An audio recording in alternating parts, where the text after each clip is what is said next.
Olá pessoal, a ideia dessa aula então é que se tenha uma compreensão a respeito dos diferentes mecanismos que envolvem o metabolismo, ou seja, o funcionamento celular. Essa aula, para ela ser bem compreendida, ela deve ser precedida de um estudo dos diferentes componentes celulares e suas diferentes composições moleculares. Além disso, é também bom deixar bem evidenciado que o objetivo não é esgotar o assunto, são assuntos bastante complexos, são processos bastante complexos, com regulações complexas, e a ideia aqui é simplesmente ter uma noção básica de como funcionam os diferentes processos dentro de uma célula. As animações que nós vamos utilizar todas estão disponíveis na internet, e acima aqui, sempre acima do slide, está o endereço que se pode encontrar essas animações.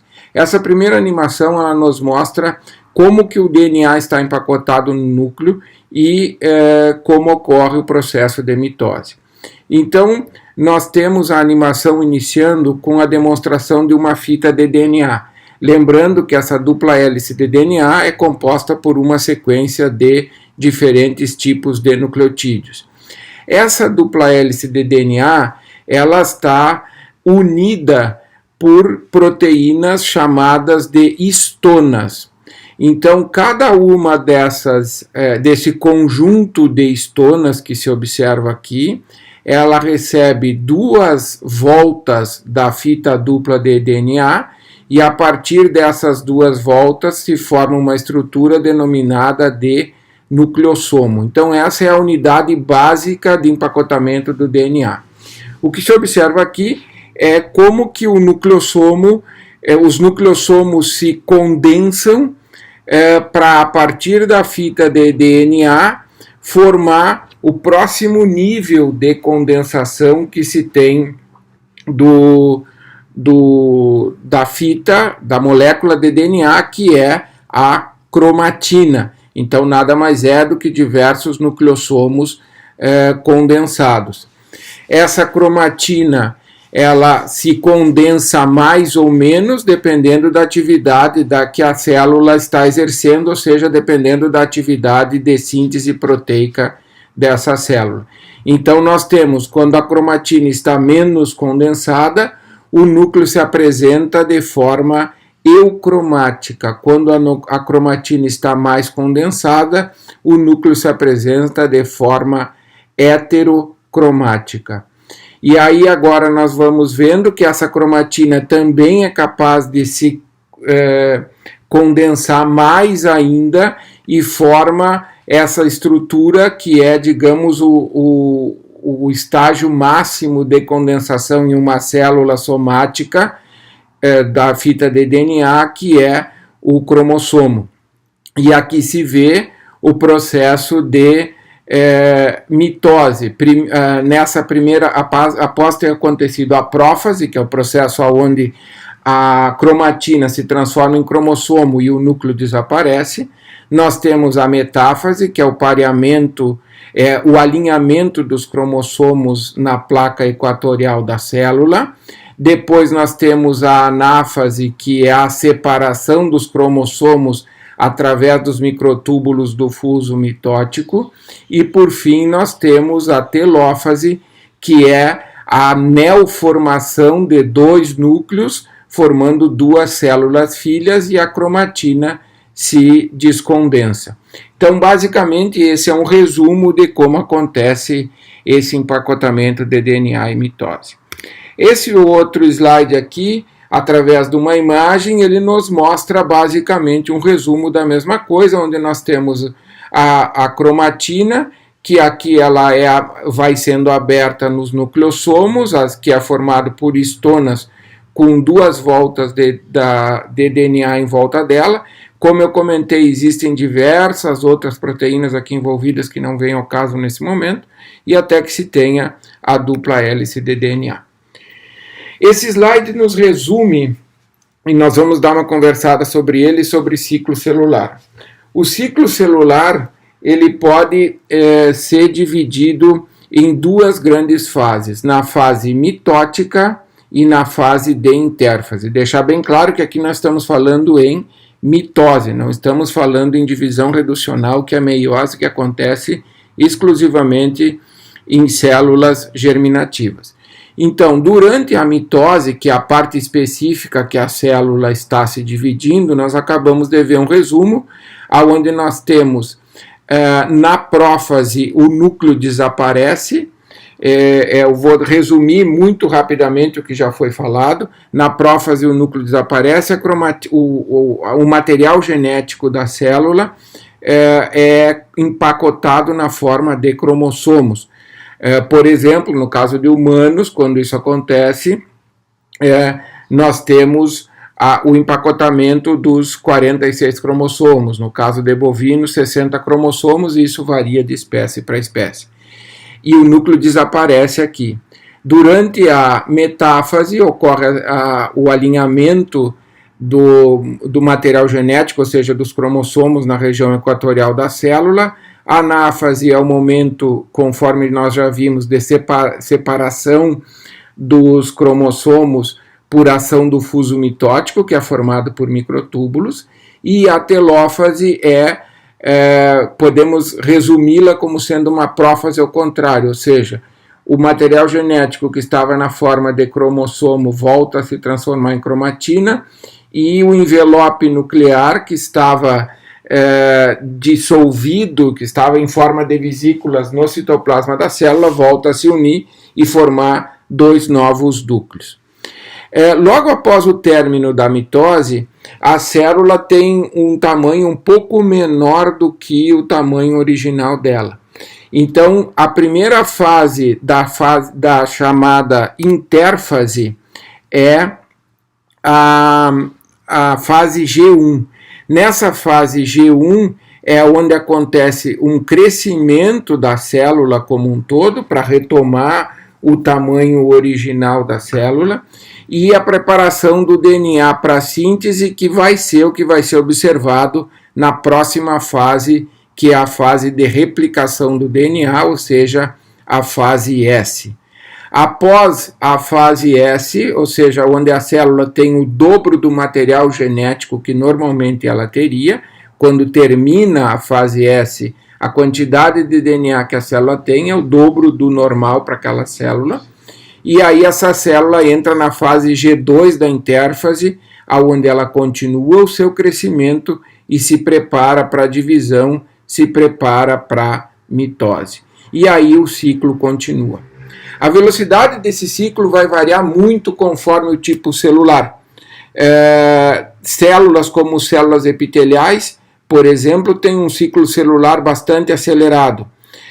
A desregulação desse ciclo leva ao desenvolvimento de doenças como câncer, por exemplo, porque esse ciclo é todo controlado por diferentes mecanismos moleculares que aceleram ou diminuem esse ciclo. E quando esses mecanismos são afetados, ocorre justamente o câncer.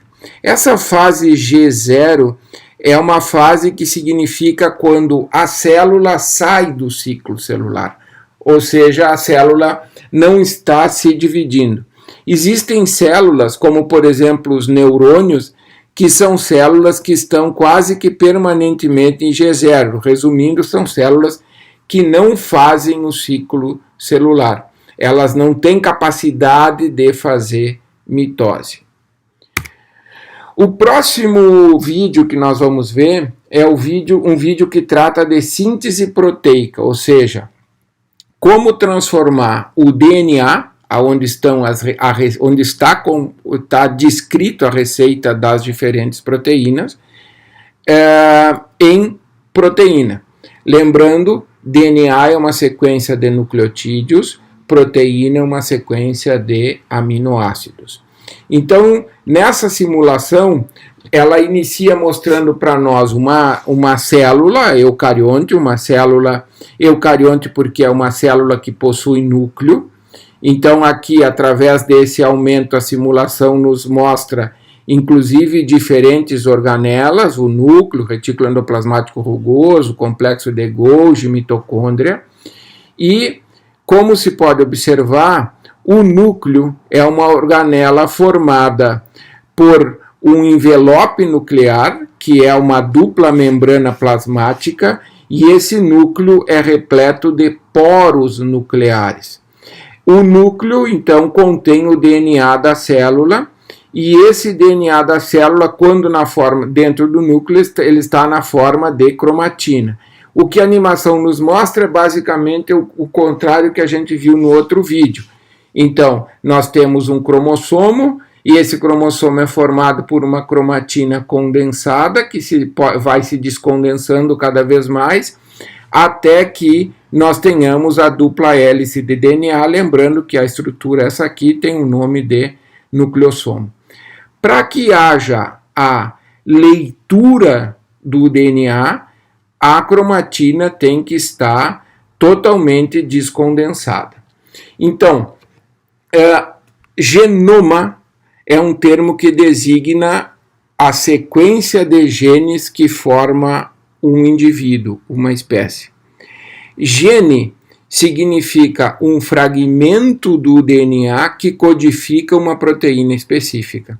Então, o nosso DNA tem uma porção de fragmentos que são utilizados como receitas de proteína. Então, aqui o que o vídeo nos mostra é um segmento da dupla hélice de DNA que é denominado gene, ou seja, que contém a receita para uma proteína.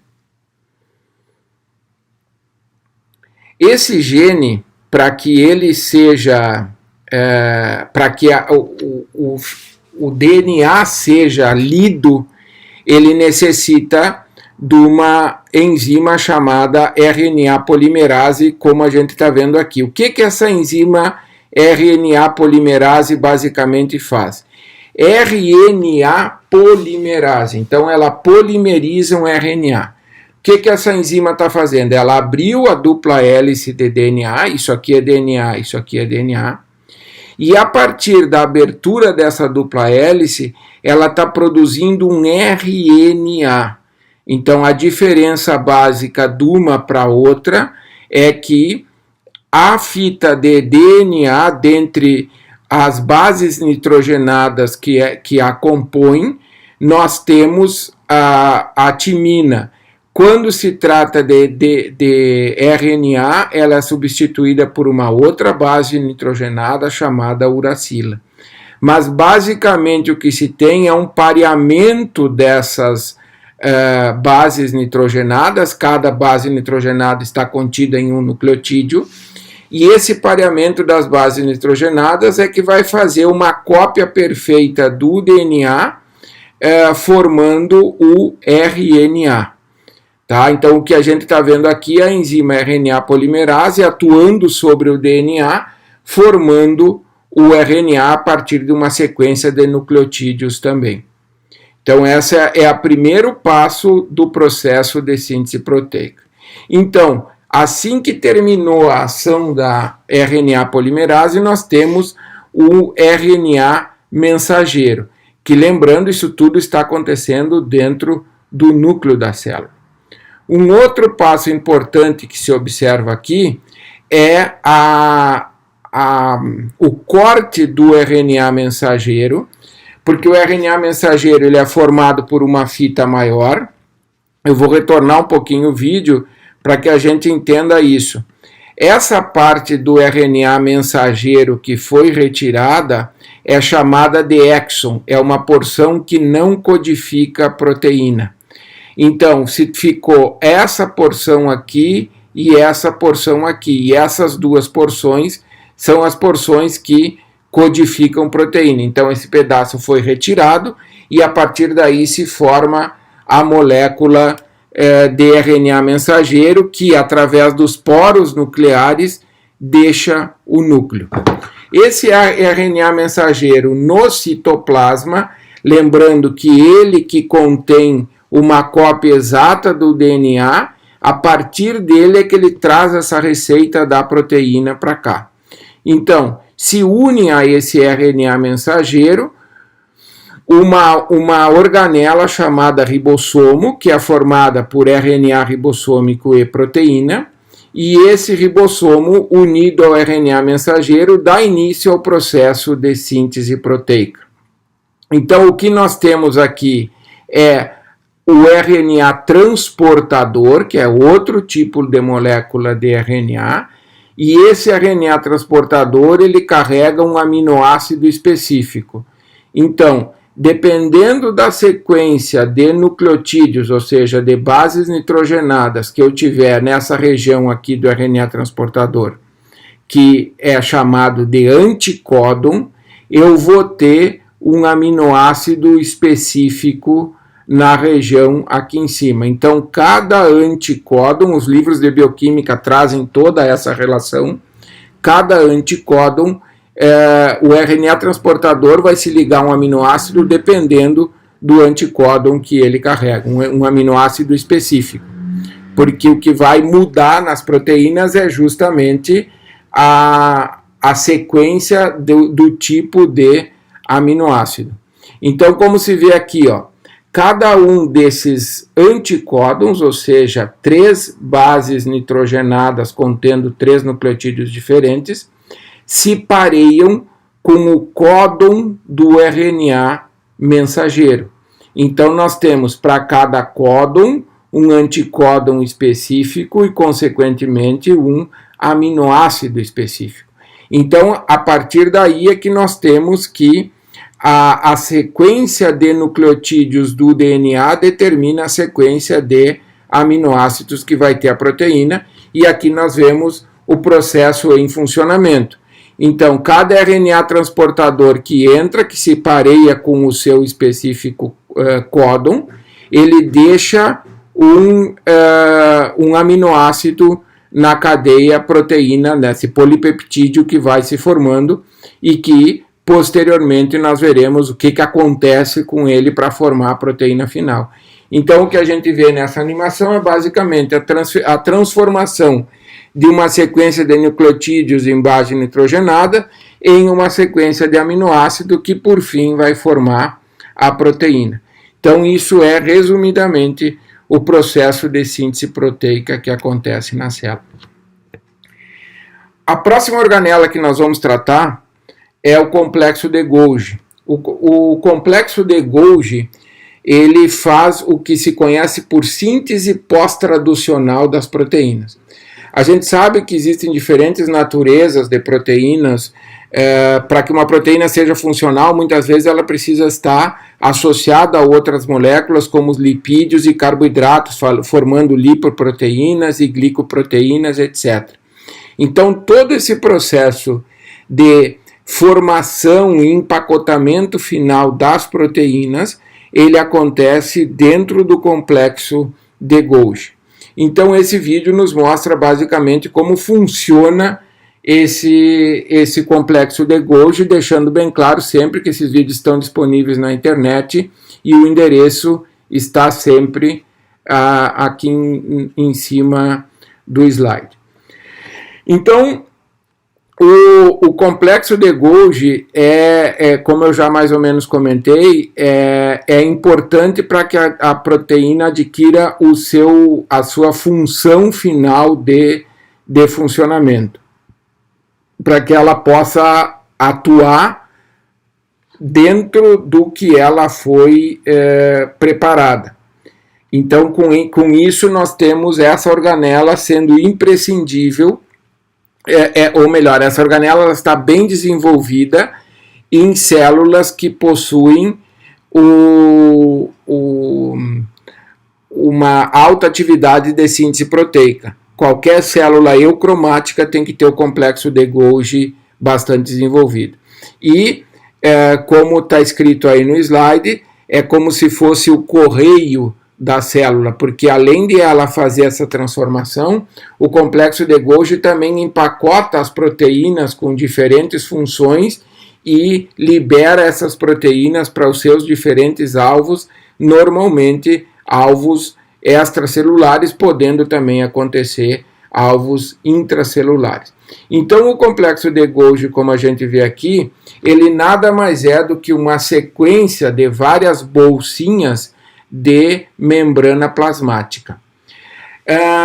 Algo que eu não comentei antes é que a síntese proteica ela pode acontecer com ribossomos livres ou ribossomos ligados à membrana do retículo endoplasmático rugoso. Para que a proteína passe pelo complexo de Golgi, ela é produzida em um ribossomo agregado a uma membrana, ou seja, a um ribossomo que compõe o retículo endoplasmático rugoso. Então, o complexo de Golgi ele possui uma porção voltada para o retículo endoplasmático rugoso, que é a chamada cisterna cis do complexo de Golgi, a porção medial ou trans e a porção trans do complexo de Golgi. Então, as proteínas que são produzidas, elas são produzidas dentro do retículo endoplasmático rugoso, como eu havia falado para vocês, e são transportadas através de vesículas que se fundem com a porção cis do complexo de Golgi, formam a porção cis do complexo de Golgi. Durante essa passagem da porção cis para a porção média, é que vão acontecendo as diferentes transformações através de enzimas que estão nesse complexo de Golgi. Então, essas proteínas elas vão adquirindo funções especiais. Então, nós temos aqui novamente dividido o complexo de Golgi em porção cis, média e porção trans. As proteínas entram pela porção cis e vão migrando pela média e pela trans. E da mesma forma que essas vesículas vão entrando por aqui, vão saindo vesículas com moléculas carregadas, com moléculas já finalizadas. Então a proteína que entra aqui, ela ainda não tem uma função definida, enquanto que a proteína que sai aqui, ela já está completamente funcional. Então, basicamente assim funciona o complexo de Golgi. O que a gente vê aqui é justamente a divisão das proteínas em diferentes funções. Então, o complexo de Golgi, como eu já falei, estava escrito no slide, ele funciona como um correio, então ele separa os diferentes tipos de proteína para que elas sejam destinadas às suas diferentes funções. Então, podem ver que as proteínas inicialmente misturadas, agora na animação, a gente vê que através de receptores de membrana, essas proteínas vão ser destinadas às suas diferentes funções através de vesículas. Isso também é uma função do complexo de Golgi. O próximo slide nós não temos a questão do funcionamento, porque ele é estritamente molecular, ele não movimenta com a morfologia, que esse é o objetivo da nossa disciplina da mitocôndria, mas é uma organela que faz com que todas as outras funcionem. Então, a mitocôndria é a organela responsável por fornecer energia para a célula. Ela basicamente transfere a energia que está contida nas moléculas do alimento em ATP, que é a energia que pode ser utilizada pela célula. Então ela transfere a energia de uma molécula e produz uma outra molécula energeticamente carregada, que é a adenosina trifosfato, ou ATP. É o local que se diz onde acontece a respiração celular, porque essa transformação ela é feita para que essa transformação ocorra, o consumo de oxigênio e a produção de dióxido de carbono. Então a mitocôndria é uma organela que possui uma membrana externa e uma membrana interna, essa membrana interna formando cristas, aqui é onde acontece o que se conhece por cadeia respiratória. Também é importante ressaltar que a mitocôndria nas células eucariontes é a única das organelas que possui DNA. Então, o DNA mitocondrial ele vem sendo bastante estudado, pois ele é herdado exclusivamente da mãe. Então, ele é mais conservado, porque ele não se envolve com toda a porção inicial da fecundação. Então, o DNA mitocondrial também, já existem pesquisas que falam sobre a questão do envolvimento com algumas síndromes, mas nós não vamos entrar em muito detalhe. O importante, a única coisa mais importante para se saber aqui é que os únicos 2 lugares numa célula eucarionte que se encontra DNA é no núcleo e na mitocôndria. O DNA da mitocôndria é um DNA que é distinto do DNA nuclear, ele é o DNA igual aos organismos procariontes, porque evolutivamente, aparentemente, a mitocôndria é uma organela que se desenvolveu a partir de uma simbiose que houve há milhões de anos de um organismo anaeróbico, que era a célula, para um organismo aeróbico, que era um organismo procarionte. Então, por isso que a mitocôndria tem o seu próprio DNA, ela replica o seu próprio DNA, então, para que a mitocôndria se divida, é necessário haver a replicação do seu DNA. Indo para o final da nossa aula, nós vamos falar um pouco do citoesqueleto, ou seja, dos componentes da célula que dão formato e estão envolvidos com diferentes tipos de formas de funcionamento da célula. Então, o citoesqueleto ele está envolvido em diferentes problemas de saúde. Defeito no citoesqueleto leva a diferentes tipos de patologia. O citoesqueleto ele é basicamente dividido em 3 elementos: microtúbulos, microfilamentos e filamentos intermediários. Primeiramente, vamos falar dos microtúbulos.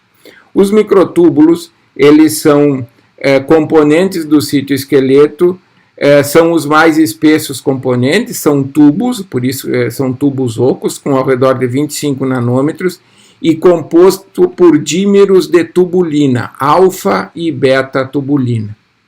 Então, essa é a composição dos microtúbulos. Esses microtúbulos eles têm capacidade de resistir à pressão, por isso que eles estão envolvidos com a morfologia celular. Eles são capazes de suportar grandes forças e estão distribuídos em grande quantidade na célula. Nessa fotografia, através de microscópio confocal, se vê uma coloração especial para tubulina. Isso aqui é o núcleo da célula e essas estruturas são microtúbulos. Então, usando um anticorpo para tubulina, se consegue observar o quão distribuídos estão os microtúbulos no citoplasma da célula. Fica evidente da importância que essa estrutura tem para manter a célula no seu formato original. Além disso, ele está envolvido em diversas outras funcionalidades, como nós vamos ver na sequência. Aqui tem exemplos, então, de mitocôndria e complexo de Golgi, que essas organelas elas se movimentam através dos microtúbulos. Então, existem proteínas que, entre aspas, caminham sobre os microtúbulos e levam junto com elas, como dineína, cinesina, e carregam junto com elas, por exemplo, diferentes tipos de vesículas. Outra função importante dos microtúbulos, como eu já comentei lá atrás, é durante o processo de divisão celular. Então, nós temos aqui o fuso mitótico formado por microtúbulos e os cromossomos sendo tracionados para os polos opostos da célula durante o processo de anáfase da mitose. Aqui ao vivo, vendo os microtúbulos em verde, os cromossomos em vermelho, se pode ver claramente a ação desse componente do citoesqueleto durante o processo de mitose. Outra função importante dos microtúbulos é no movimento de cílios e flagelos em diferentes micro-organismos. Aqui se vê a ação de alguns micro-organismos através de cílios. Então, os cílios fazem com que o micro-organismo tenha movimento, e dentro desses cílios existe um axonema que é formado por microtúbulo. O flagelo, que também é componente de uma célula de mamífero, o espermatozoide, que tem essa função também, e a estrutura é semelhante a uma estrutura de um cílio. Então, eles servem tanto para a motilidade do órgão ou da célula, quanto para a parte sensorial. Então, aqui mostrando um espermatozoide num óvulo. Os epitélios apresentam diferentes cílios, aqui uma microscopia eletrônica de varredura, mostrando um epitélio ciliar. Esses cílios têm movimento próprio, consomem ATP para se movimentar.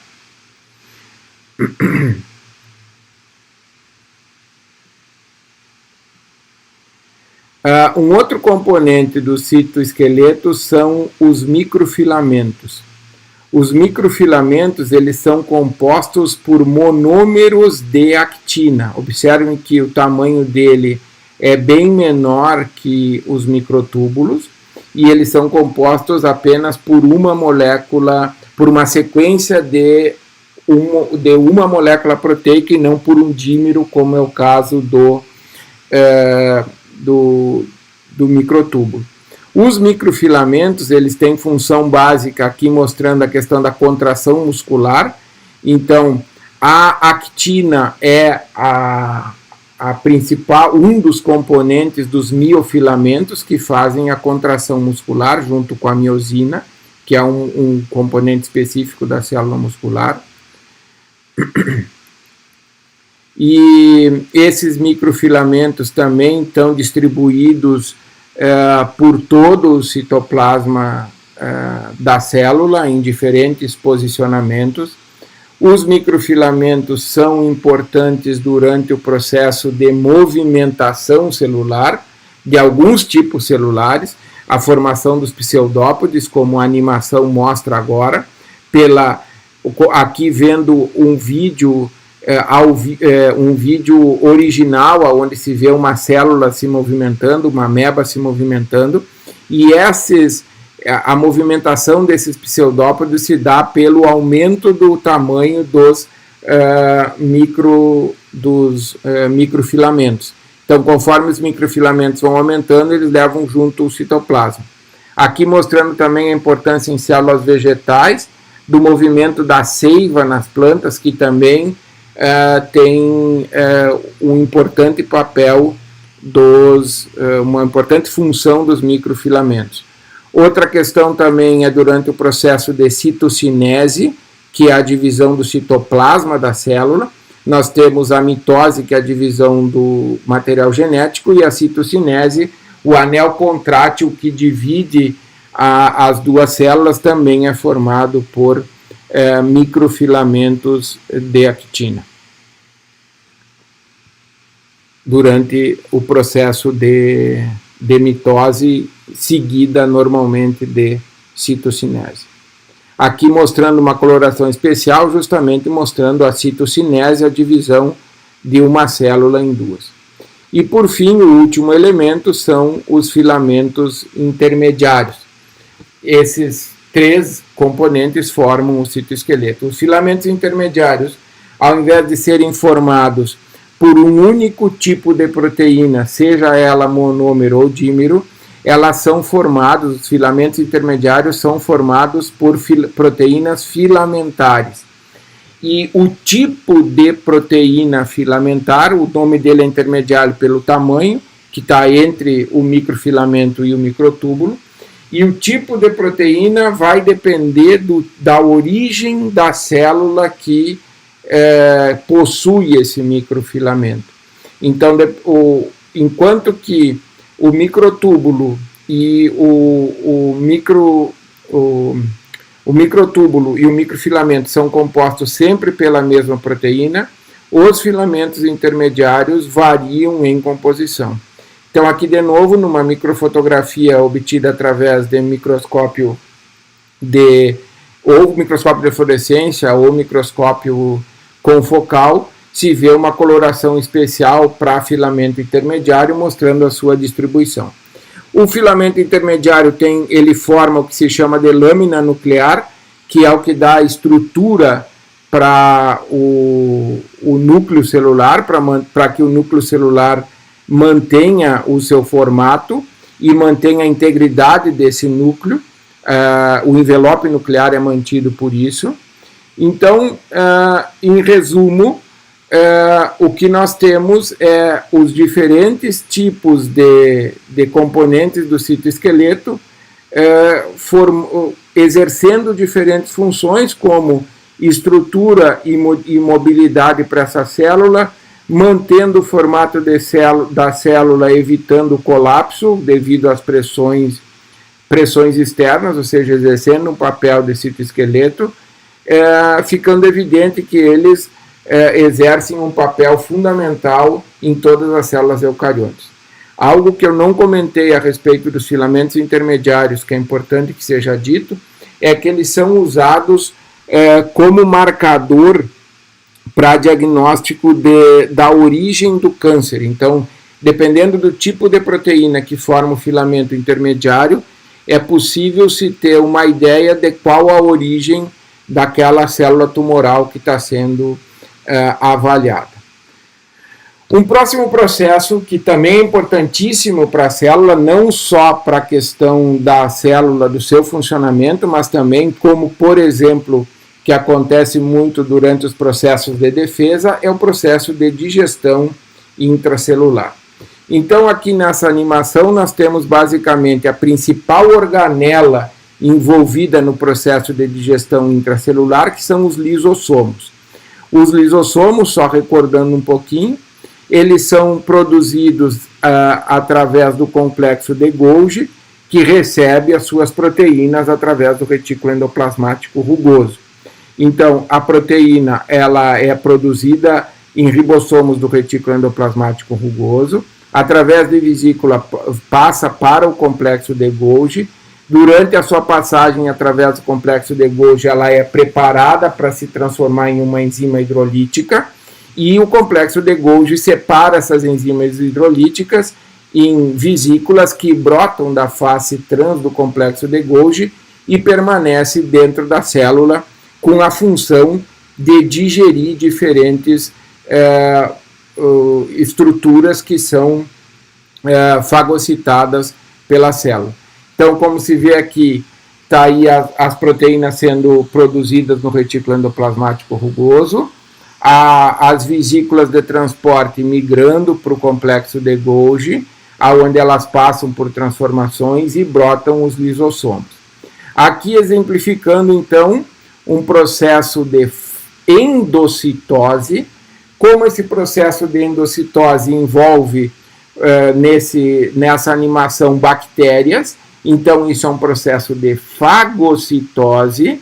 Então nós temos a formação do fagossomo, que é uma vesícula que se originou da membrana plasmática da célula, contendo um micro-organismo, por exemplo, aqui para ser destruído. Então, através esse fagossomo vai se unir com o lisossomo, formando uma vesícula chamada de fagolisossomo.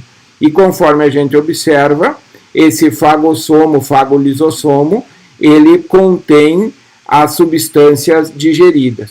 O que seguiu mostrando na animação aqui embaixo é que também esses lisossomos, eles são importantes para digerir porções da célula que não têm mais funcionalidade.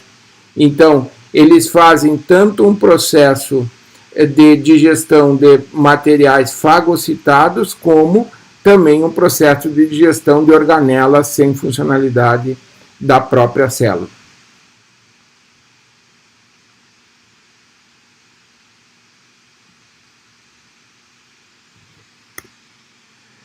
Então, A ideia desse vídeo era essa, espero que sirva para o aprendizado e para que se possa discutir um pouco mais a fundo os diferentes processos celulares.